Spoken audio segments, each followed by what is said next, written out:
Cet hiver ont eu lieu 3 demi-journées de formation des partenaires de l'UNESCO Géoparc de Haute-Provence. Au programme, l'histoire du label, les patrimoines du territoire et la présentation de l'ensemble des partenaires. Pour être partenaire de l'UNESCO Géoparc de Haute-Provence, il faut tout d'abord adhérer à la charte de partenariat. Cette charte de partenariat, c'est essentiellement être intéressé par les différents patrimoines naturels et culturels de l'UNESCO Géoparc de Haute-Provence, avoir envie de communiquer autour de ces patrimoines, se former autour de ces patrimoines. C'est un petit peu le but de ces formations que nous organisons chaque année pour les partenaires. Et puis, c'est également avoir une démarche de qualité et une démarche de développement durable. Pour nous, être partenaire, c'est s'engager à plusieurs choses.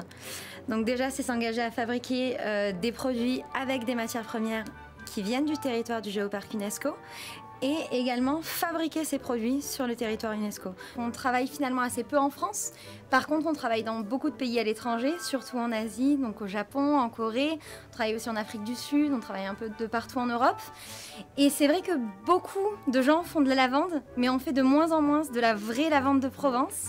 Et en fait, le fait d'être partenaire du Géoparc UNESCO, je pense que ça nous donne vraiment une crédibilité à l'international par rapport à la provenance des produits. L'idée de ce que j'ai des séjours et de ce que j'ai envie de partager avec les gens que j'emmène en séjour, c'est-à-dire une rencontre d'un territoire et une rencontre humaine. Le géoparc qui va chercher justement à mettre en valeur au sein même de son territoire tout ce qui s'y fait, tout ce qui existe, m'aide énormément à être en contact plus facilement avec tous les gens qui vivent déjà dans ce territoire et qui sont déjà dans une dynamique d'essayer d'aller le partager.